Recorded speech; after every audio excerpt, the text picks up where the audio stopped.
Well, good evening, everyone.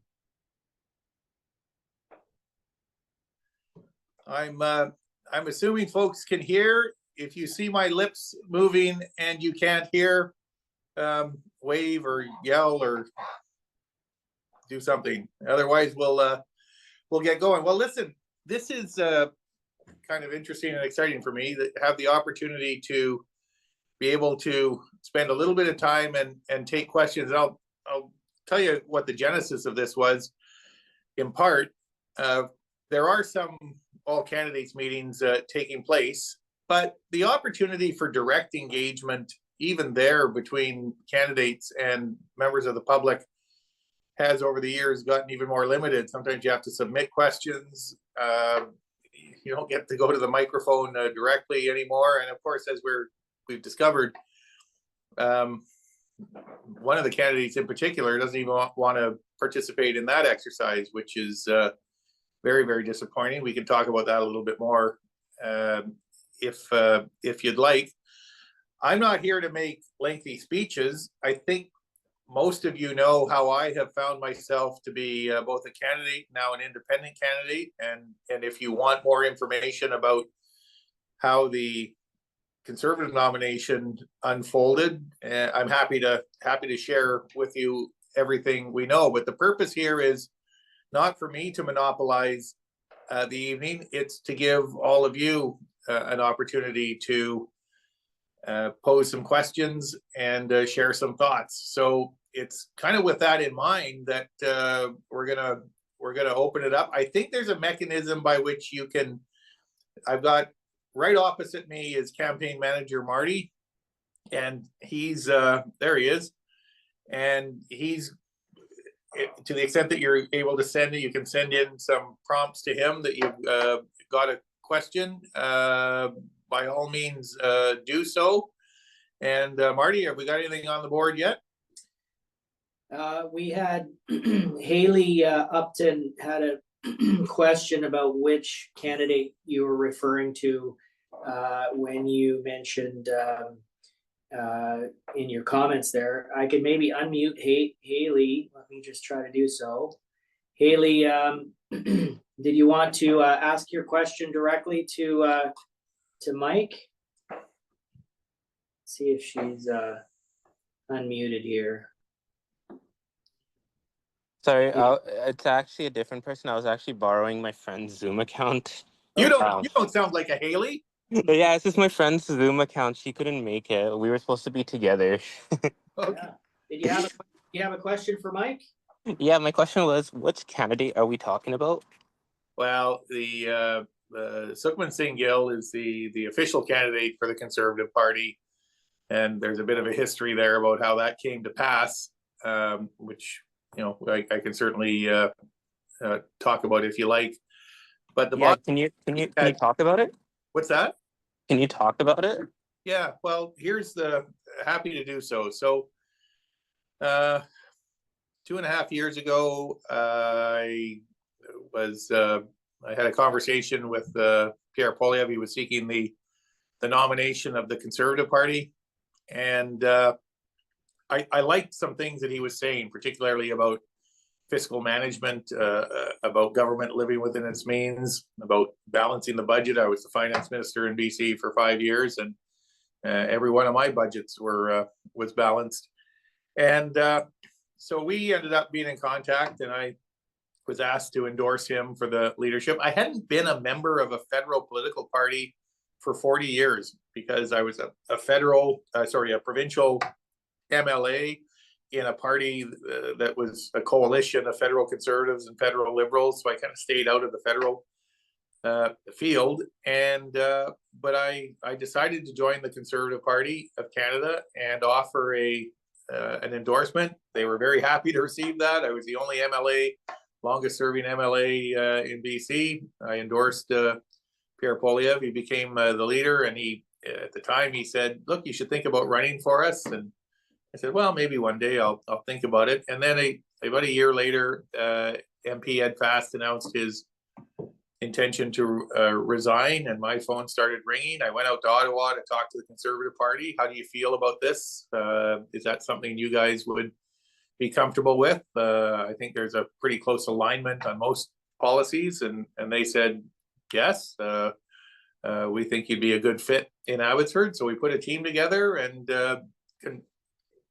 contested a nomination for a year. We recruited over 2,000 people to the Conservative Party, and it was all going to plan. We had interviews out here with the local Conservative Party constituency association. They unanimously recommended that I be approved to stand as a candidate. They actually also coincidentally unanimously recommended that Sukhman Singh Gill not be approved as a candidate. And then a couple of days later, just a few days before the vote was to take place, I got an email, 3-line email from Ottawa saying application denied. Thanks for your interest. No explanation, no information. When I called, one of the all I got was a sort of a mumbling, we didn't think you were qualified. That's it. That's all I've ever been told. So I can tell you what happened. I can't really tell you why. And I guess only the Conservative Party can answer that question. So Sukhman Singh Gill becomes the becomes the candidate. And that's the last we've seen of him. It's almost like he's gone into witness protection, because we've had 6 all candidates meetings. He hasn't appeared at any. He won't talk to the media. Won't. Oh, excuse me. See, too much talking during the campaign. And so yeah, it's the fella that was kind of manipulated into the position by someone in Ottawa, and now he doesn't want to talk to anyone, and he doesn't want to answer any questions. I think that's wrong. That's all I just think that's disrespectful to the people we're supposed to be wanting to work for. Thanks, Mike. I've got a question here from Nicholas. Nicholas asks, what is your proudest achievement in politics? Nicholas, I'm going to allow you to unmute if you want to address Mike directly. Or he can, if you're able to do that, or Mike can just answer the question. Hi, Mike. Thanks for taking my question there. It would be nice to know what your proudest achievement is in politics. I know you've spent a lot of years in it from what I've looked at, so it'd be nice to hear what's going on there.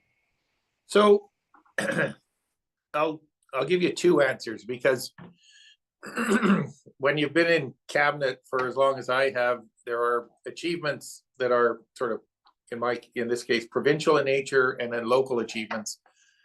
At the local level, one of the things that propelled me into to seek to be the MLA was the dire need for a new hospital in Abbotsford. And immediately upon becoming government in 2001, we went to work, and I was very proud that we were able to get the new hospital built in my hometown of Abbotsford. Now it's too small. I mean, it's almost 20 years ago now, and the hospital was built with the potential for expansion, and it needs to be expanded. So that's kind of in terms of local matters.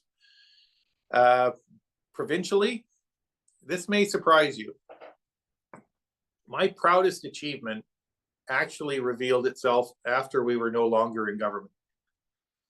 If people ask me, why were you so concerned, Mike, about balancing the budget, trying to reduce debt, trying to carefully manage taxpayers' dollars? And it's because something always happens, something unexpected always happens. It happens to us as families, as businesses, and as societies and governments.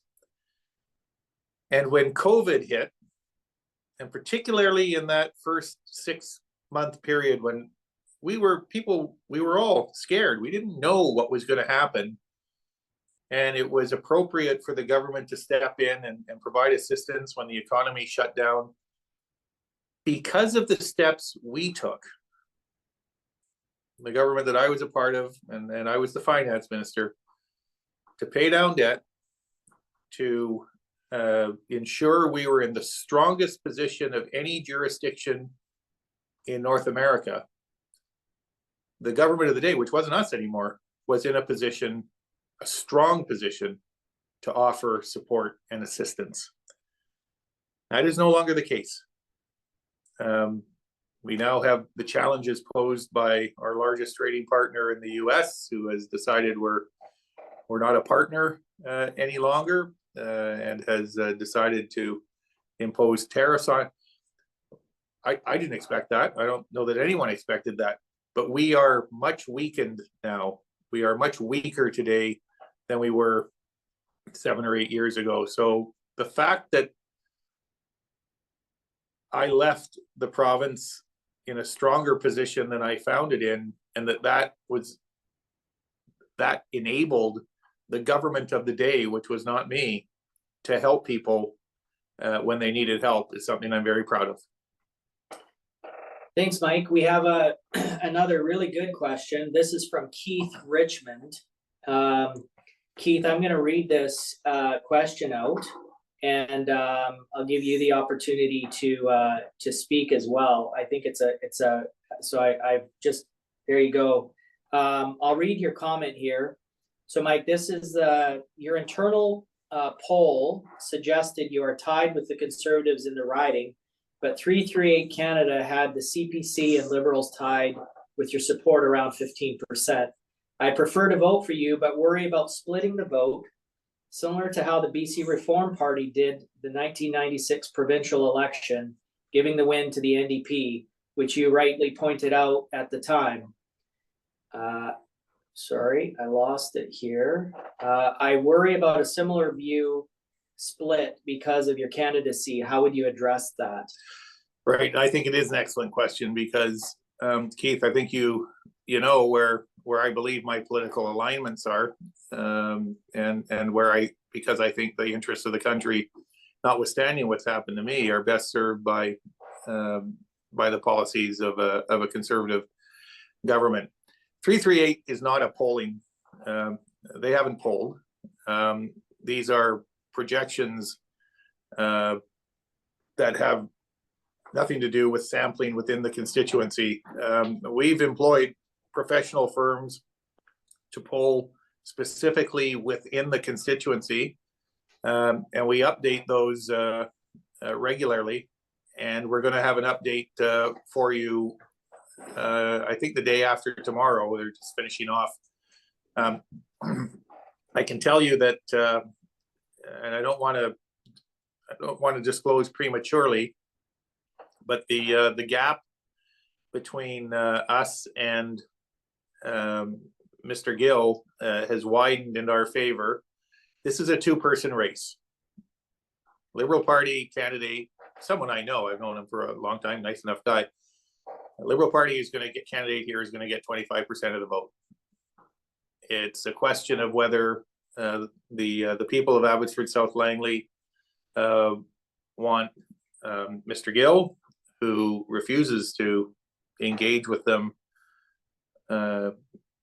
leading up to the vote, which makes me wonder how he's going to stand up for people after the vote, and myself, who, for all my, I guess, warts and I think I've demonstrated one thing: I will stand up for the people in this community and provide them with strong, forceful representation. So the specific answer, Keith, is it's a two-person race, but the two people are Mr. Gill and myself. And ironically, the other thing I would say is it's now been disclosed and confirmed that until last year, Mr. Gill was an active supporter of the Liberal Party of Canada, which must come as quite a shock to people who are hoping to elect a Conservative representative.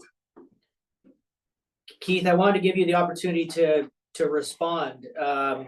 Did you have a comment? Did that answer your question?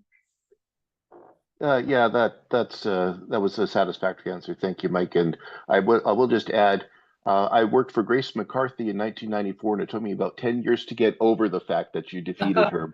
But thank you for your work, especially on balancing budgets for BC following that. Well, Keith, don't go away, because thank you for bringing that up, because there's fewer and fewer of us who remember that. But you know why I'm glad you brought that up? Because during that campaign, and you recall how sort of how pointed that was, and it was a seminal moment.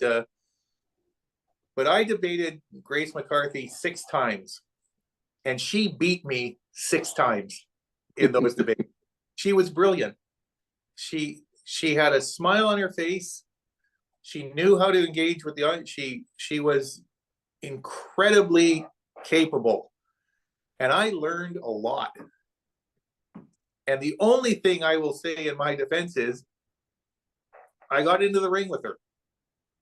I was kind of like this the whole time, because she kept besting me.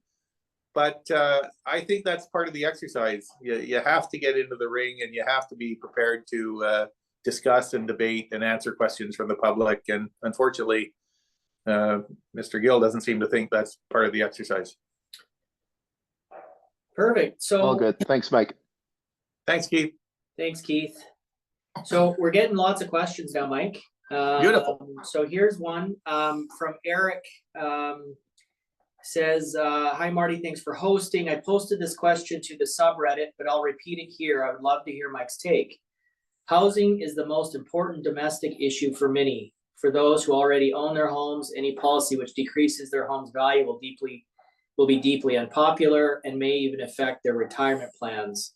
For those who can't break into the housing market, we are sometimes literally left out in the cold.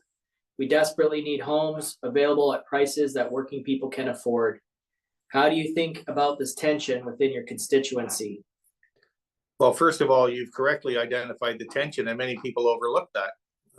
It's easy to say let's devalue homes until you realize that there are a lot of families that purchased homes in the last 3 years and wouldn't want to see their equity suddenly disappear overnight. I have 2 ideas that I'd like to share with people about how to begin to address the housing issue, the real housing issue that we have. First, I begin from this point of bias.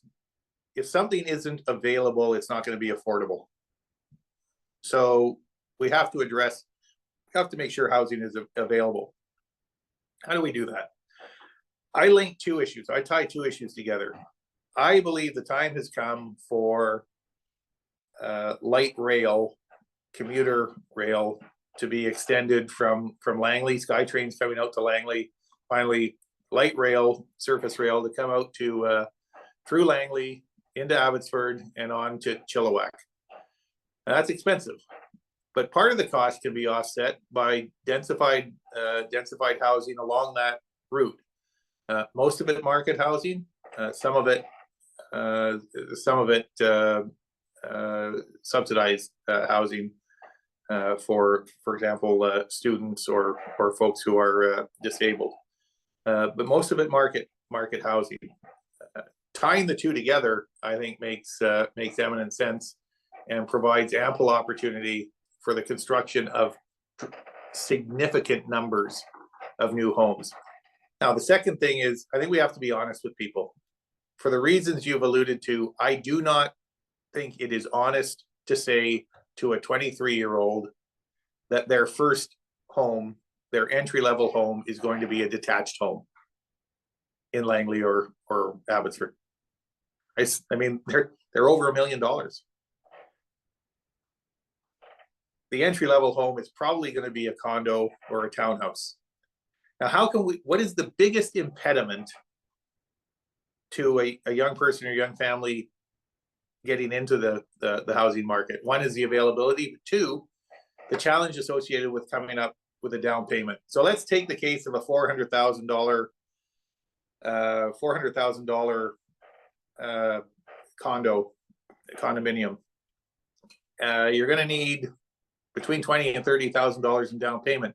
Now, this next part is not my idea. I'm drawing in an idea that existed 40 years ago in BC. It was called the BC Second Mortgage, where government provided an amount of money. It was registered. It was interest-free. It was registered against. The property. It was ultimately repayable if and when the property was sold, and it would provide young families and young people with some added ability to get into the market by providing them with down payment assistance. Now, I'm going to confess this. I don't think it should be 100%. I think there still needs to be an obligation on folks to save some money. But if instead of having to save $30,000, you could save $15,000 and get a government underwritten second mortgage, now you got the 30,000. Now you're in the market. Now at least you've got access to that home and you can begin building your own equity. So those are two ideas that I have for trying to assist in a meaningful way the housing challenges that we have. So, Eric, I wanted to give you an opportunity to respond to that. Did that answer your question? Yeah, thanks, Mike. Really appreciate your detailed answer on that. I mean, I think I might be an outlier on this call a little bit, but I mean, I'm a 32-year-old. I think my income is kind of in the 80th percentile for the nation. And I really do see this as like a young people versus old people economy, to be honest. And I'd say like the policies that have been kind of set up nationwide for the last 30, 40 years are really geared against young people. So I appreciate your answer. Thank you. All right, thanks, Eric. We have Randy Scott. Randy, I've noticed some of your comments online. Appreciate the support. Randy had a question here. What might it take, Mike, to reconcile to the Conservative Party? Is this possible? Randy, thanks. And I think it's pretty straightforward. I've been at this pretty long time. I don't take many things personally. I sought the nomination because I believe there is an alignment between the policies of the Conservative Party and my own views on most matters. I will confess to this. I have one additional principle that someone in the Conservative Party, I don't know who, doesn't share. And that is, I think local people should pick their candidates. But beyond that, reporters have been asking me now for 3 weeks, who do I want to have win the election? I say, I still believe it is in the best interest of the country for us to have change and have the conservative government. And the best interests of the country are extend far beyond Mike's bruised feelings. It's we get over that, and I'm not hung up, and so if there were to be a conversation at some point, we'll see how that goes. I don't think I can speculate until we know what the makeup of the parliament is. Who knows? Maybe the Conservative Party doesn't want to have the conversation. I can't say, but my views have not changed, and I believe there is a pretty good alignment between my views and principles and the Conservative Party, save and except for that notion of allowing local people to pick their candidates. Randy, I just wanted to give you the opportunity to chime in if you had a comment. I've just selected there you go. Thank you very much for the answer. I appreciate that. I understand your position, and it makes sense. And I'm pleased that you have principles that you are prepared to stand upon, and that's good. My own personal perspective is that you have been treated abysmally. I've tried to drill down everywhere I could from many different sources in order to try and find some rational reason why the local constituency group who recommended you, their recommendation was set aside, and the individual that was specifically not supported was parachuted in. It just is beyond me. I followed your career for many decades. I've supported you in many different ways where I have been able to, depending on where I've been living, and I've lived in lots of different places. And I believe that you will very adequately support all of the residents of our area. And I think you do the right thing because you do the right things. That's a good thing. Those are some attributes that sometimes are a bit fewer and further between these days than what they ought to be. And you have my support, absolutely. Well, Randy, thank you very much. And if you ever do find the answer to the question, let me know, because I have a passing interest, but at the end of the day, I guess we'll just move on. And you know, the country's facing a lot of challenges, and after this election, you know, can I say this maybe? The hardest part about what happened was we had a bunch of young people working on the campaign, the nomination campaign, and it's tough to get younger people engaged and interested. And they worked for a year and they were very passionate. And then you have to tell them it was all for naught. And you can see it in their eyes.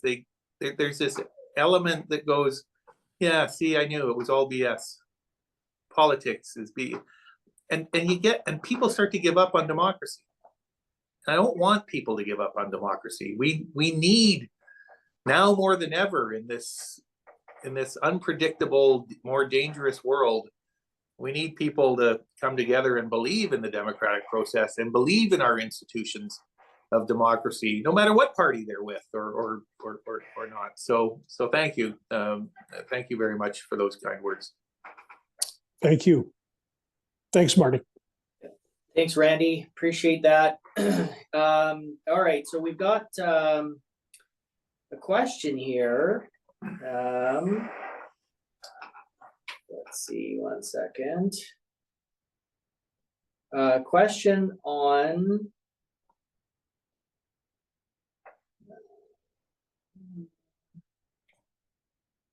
all right, so this is from Pavan. You've had a remarkably distinguished career, the longest serving parliamentarian in BC, 30 years. Political environment has changed because of technology, globalization, and the sort. Although your recent experience was disappointing and had no legitimate weight.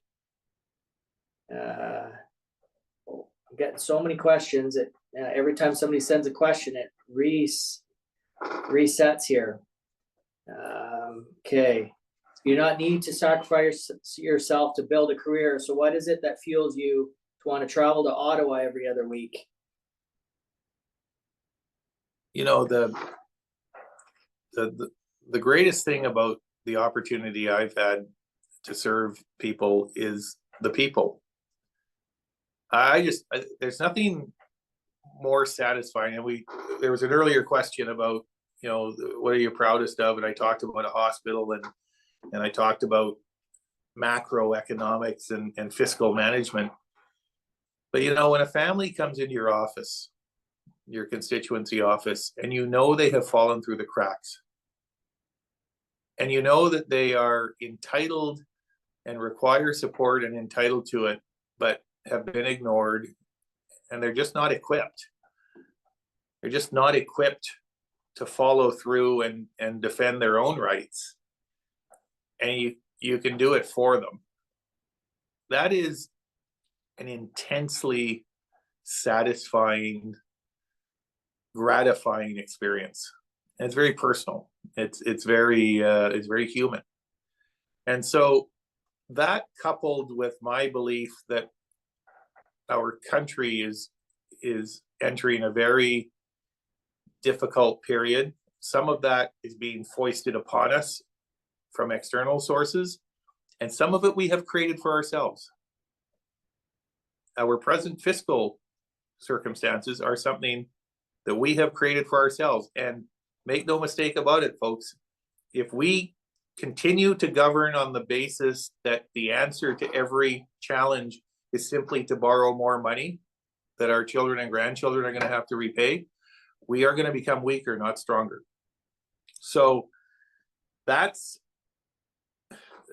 I am anxious to bring whatever experience and talent, if that's the right word, that I can bring to bear to help. No one is going to solve this on their own, but if I can help shape some of the policies that will help lift up the country and rebuild the country, then I'm anxious to do so. And selfishly, I will say this, selfishly, I find it very fulfilling.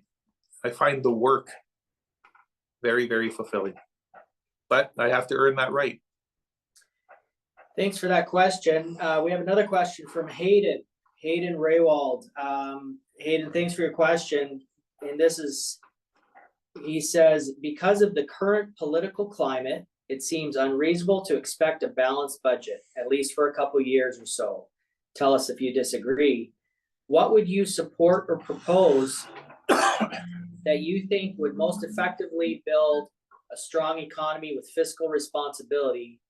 And then 2, what country do you think is or would be our next best trading partner? Hayden, thanks. Two important questions. I agree with your synopsis, by the way, and I'll tell you this candidly as a former provincial finance minister. The extent of the structural deficit that has been baked into the federal budget is such that I'm not sure 2 years is even realistic. What I'm concerned about right now is no one seems to be talking too much about even heading in the right direction. The governing party seems to have concluded that it's not important to deal with this, which troubles me greatly. There are 2 ways you tackle a structural deficit on the magnitude that we have. One, you do need to look at things that government is doing. Wasteful spending, that's a term we use. Is there a way to address things that don't make a lot of sense in terms of the expenditure of the government money, and maybe go beyond that? So Marty didn't know I was going to say this, and at the risk of floating policy ideas out of I don't know how many of you on the screen here live in rural circumstances. Well, I guess we all get our mail delivered. I get my mail delivered on Matsky Prairie every day.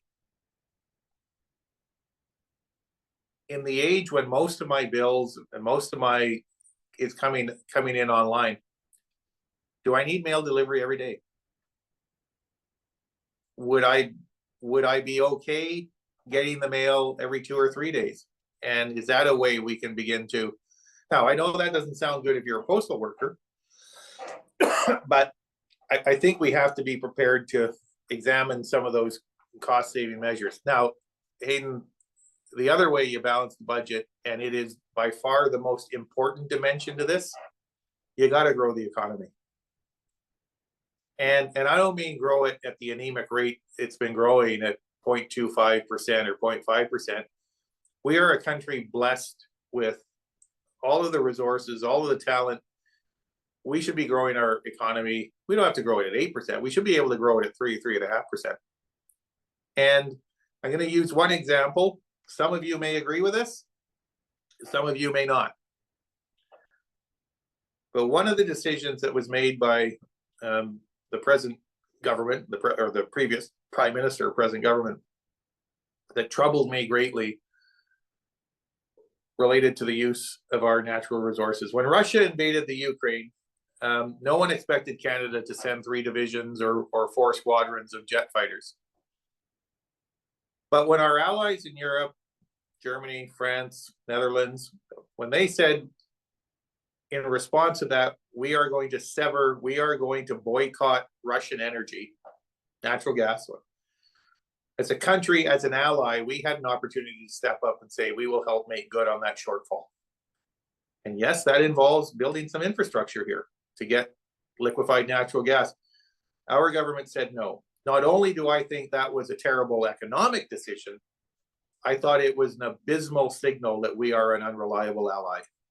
And so there's one example of Hayden, how I think we can responsibly and sustainably marshal our resources to help our allies and help ourselves. Hayden, just wanted to give you a chance to comment or say anything, any other comments here. I've just selected the button for you to be able to unmute yourself. Hey, Michael, I don't have anything to add. I just want to express my appreciation for your time here with your constituents. And that was a very good answer. I appreciate that. Let's cut the fat and work on building our energy infrastructure. Very important. Thanks, Hayden. I will add this caveat. You're the person who can convert this happy group into member of parliament and constituents, because I don't enjoy that privilege yet. Thanks, Appreciate Hayden. that. Appreciate your comment. We have another comment here. By the way, Eric. All right, this one's from Nicholas. Nicholas was one of our first questioners. He had another good question. When you get voted in as an independent, how do you plan to work for Abbotsford, and what's the first things you are advocating for in Abbotsford? How do you plan to have your voice be heard as an independent? Okay, let's start with the last question, Nicholas. There are two things I believe that determine how an independent, and we don't have them often, so and even rarer so to have one elected. Two things that determine the effectiveness of an independent member of parliament. One is whatever skill set the individual brings, and I don't want to exaggerate, but I will say I have some knowledge about how governments work. And so knowing where in the exercise and where in the process you can exercise influence. So I'll give you one example. The time to influence a particular bill or proposed statute is not when it's hit the floor of the House of Commons. That's too late, or generally too late. You want to do it before that. You want to be doing it at the Legislative Review Committee. You want to be doing it with individual members of the Government Caucus Committee dealing with that. You want to do it in the case of infrastructure spending with members of Treasury Board away from the glare of television cameras. So that's a question of what understanding one has of the function of government and how government functions. The other thing, of course, that influences that is the makeup of the parliament. If there is a massive majority for one party, and I don't think there will be, then most of the work of an independent is going to take place more quietly behind the scenes. If there is a minority government, which I am thinking is increasingly more likely, then of course the importance of an independent member of parliament, even within the assembly, amplifies greatly. So we'll have to see. We'll know at about 11 o'clock on next Monday what that looks like. In terms of priorities, two immediate ones. You've heard me talk about my notion between linking commuter rail, commuter transit rail out into the Central and Eastern Fraser Valley. The second one I would mention that has sort of disappeared off the radar screen, but is going to reappear with dramatic consequence. We have not solved the flooding issue. The Nooksack River is going to flood again, and we can put all kinds of pumps on the Canadian side of the border. It ain't going to solve the problem. The solution, this is an issue. If anyone on this on the call today remembers what happened in Winnipeg, I think about 3 decades ago, when the Red River flooded. That had massive consequences, caused billions of dollars of damage, and was ultimately solved by referring the problem to something called the IJC, the International Joint Commission. It is a technical body that is not political, but focuses on what the solution is. The federal government in Canada and the US federal government need to make that referral. And I would work very, very diligently to try to convince at least the Canadian government to make that referral so that we can begin to work on an ultimate solution that will address the risk posed by the Nooksack River on the Canadian side of the border. Perfect. It's Nicholas, did you want to make any other chime in again? Yeah, sure. Thanks again for taking these questions. I really appreciate you taking the time to show up for these. They're really important, I think, in order to make sure your voice is getting heard. Yeah, I definitely see those concerns with the pump house. It's one solution, as you said, for our river, but there certainly needs to be some focus on what's going down south of the border and working with those municipalities and whatever they call their American versions of that, I guess. Another thing is, it's interesting to hear you talk about rail and LRT. There is an interurban railway that does already exist, which used to run from Chilliwack to just outside New Westminster, or Minster. I'm not sure how it's said, but and there are advocate groups that are pushing for those. TransLink has done studies. The last one, I believe, was in 2009 on looking at reviving that. And it runs from Chilliwack down to the Huntington border area and then up to Matsqui and then over and out and kind of crisscrosses the Highway 1 area. So it'd be interesting to see that revived. It hasn't been running since like 1910 for our use, but those tracks do exist. There is infrastructure there that we can get back. So it would be kind of nice to see that tie into SkyTrain and other things as well.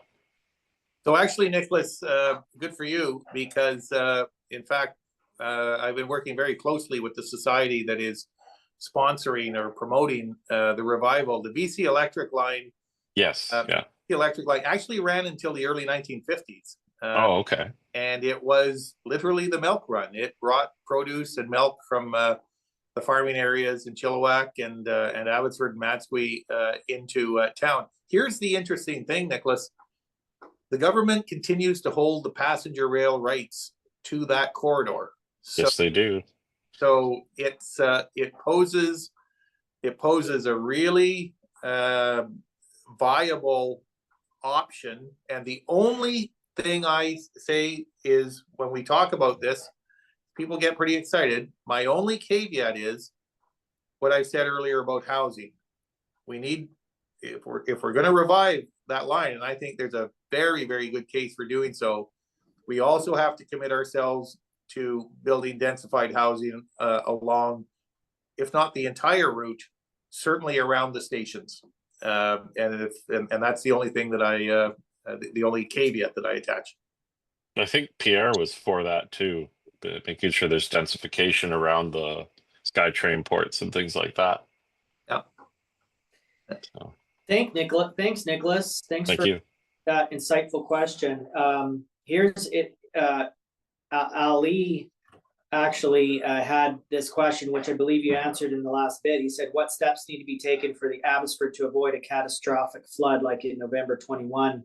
You talked about the Nooksack and did you have any more comments on that? Just to follow up, and I don't want to presume, I don't want to preempt what the International Joint Commission and a body of experts and hydrologists might actually have to say, but my guess is that we're probably going to get a set of recommendations that involve the construction of some kind of a spillway that, in those rare occasions when the Nooksack does overrun its banks, is going to redirect that water in a controlled way to the Fraser River, because that's the ancient water course for the Nooksack. And that means that spillway, which would be very expensive to build, is probably going to be empty most of the time. It's going to be dry. But just as in Winnipeg with the Red River, when it's needed, necessary, it's there. And here's the second part. And by the way, I acknowledge that in the short term, negotiating anything with the US government is going to be a challenge. So I don't want to underestimate. I don't want to pretend that we're just going to go sit down, that any government, Canadian government, is just going to sit there and say, here's what we want, and you guys should do it. It's going to be tricky in the short term. But what we as Canadians need to be prepared, I think, to consider is some of the cost, some of our contribution, some of our tax dollars. It may make the most sense for some of our tax dollars to be spent on the American side of the border. and that's something that we need to look at in light of what the IJC and the experts recommend. Again, I don't want to prejudge what that would be, but I think we have to be prepared to have an open mind about what those recommendations are and how the costs are going to be shared. Thanks, Ali. Did you want to chime in? Did you have anything to add to that question?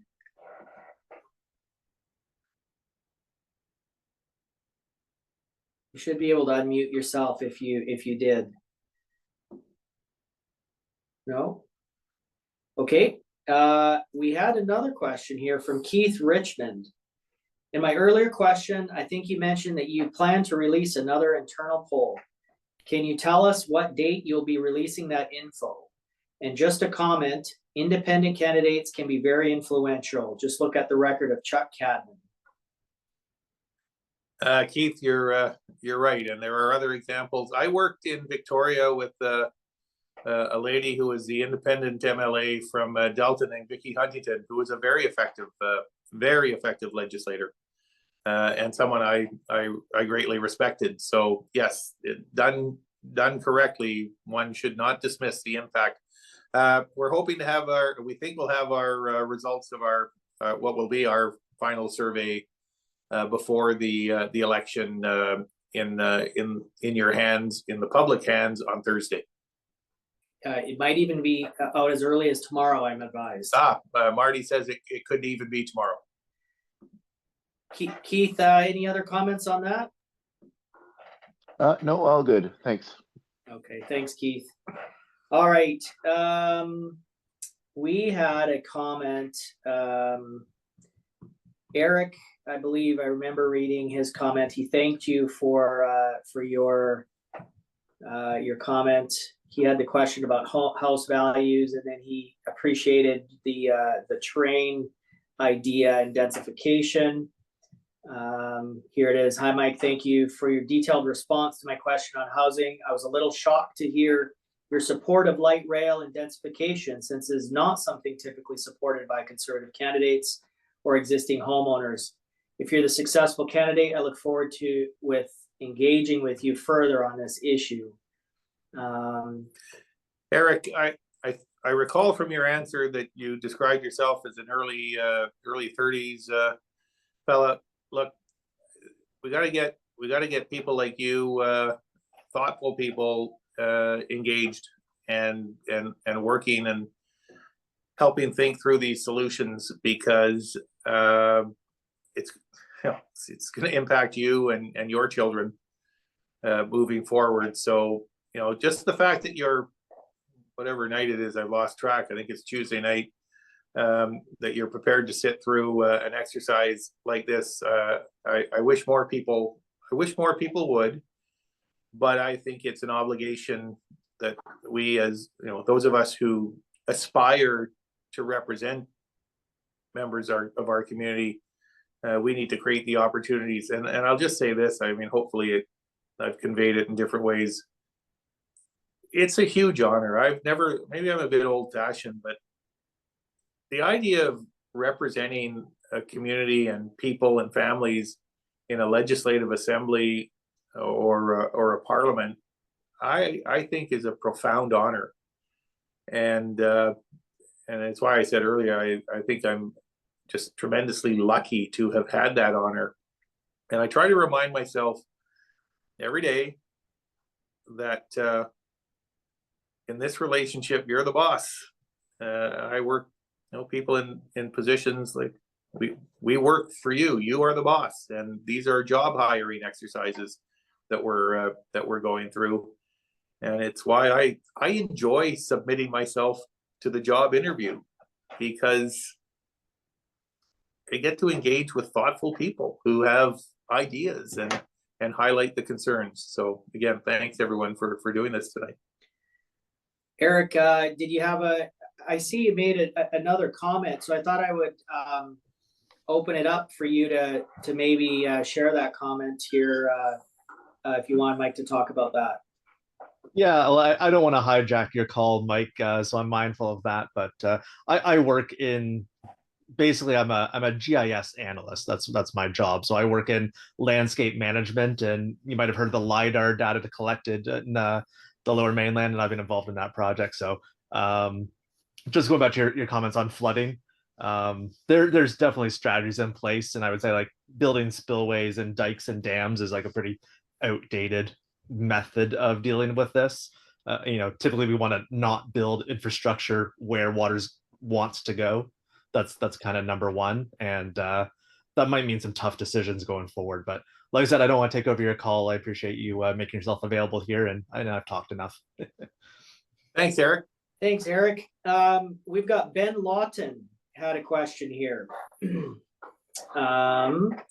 What sort of response are you receiving from conservative voters on the doors when convincing them to park their vote with an independent? Are they receptive? And what seems to be the feedback of voters in light of the nomination fiasco or other issues affecting them? So Ben, I'll answer the easy part of your question first. The overwhelming response about the nomination fiasco is what we've heard on this call today from several folks, and it's frustration, anger, outrage, sometimes sympathy. I have not met a single member of the Conservative Party or supporter of the Conservative Party who has tried to defend what took place. The first part of your question relates to their response to my invitation to support me as an independent candidate. I have to tell you that there has been a very positive response. In fact, so positive that I'm inclined to be a little bit suspicious. But I also need to tell you that there are some people out there who are troubled by the same issue that Keith raised earlier, and that is they don't want to create an opportunity for someone to sneak up the middle. And we share with them, or I share with them, the same information I've shared with you about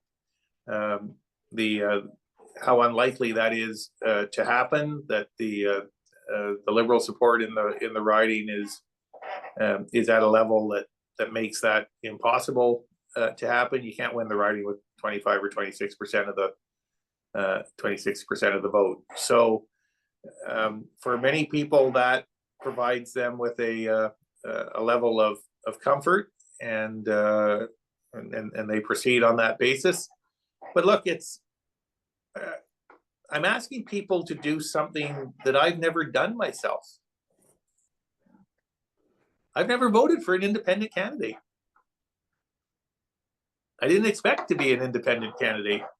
But in these circumstances where the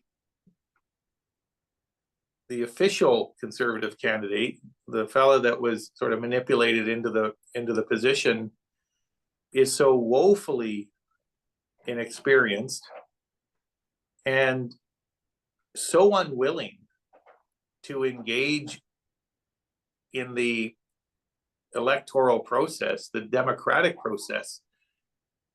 I'm gonna say it, folks. We deserve better. We are one of the fastest growing areas of Canada, and we shouldn't be taken for granted, and we shouldn't be left behind. And I'll tell you this, all those years I spent in the provincial government, I'll tell you where the toughest battles were, and it wasn't with the opposition. It wasn't with the NDP.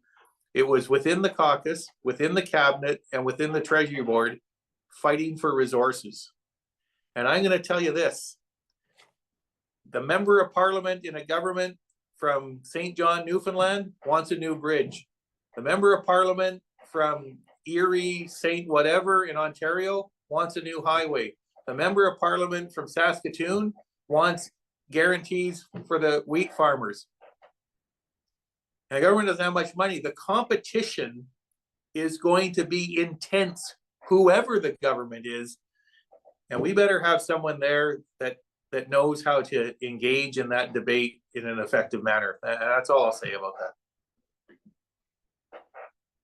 Thanks, Ben, for your question. I'll just unmute you if you wanted to chime in and add any questions.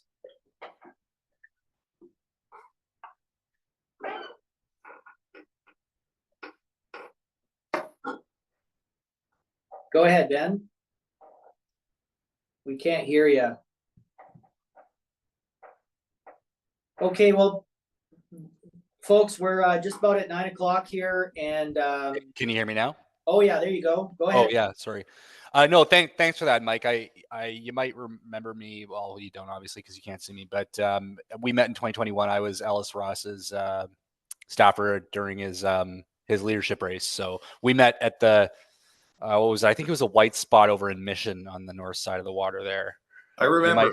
Yeah, it was a great conversation. And anyway, I have to admit I've been a longtime conservative partisan, and when I saw what happened, at first I dug my heels in thinking, oh, well, you know, this guy won. And then until I actually found out about the details of what happened, and I was quite disgusted. I mean, the Conservative Party was supposed to always be the party of the membership and of open nominations. And I was quite unsure about that. So I'm sorry to hear that happen to you. And it's great hearing you and hearing from your campaign and seeing what you're up to. And I just want to wish you luck and give me a shout after when the dust settles.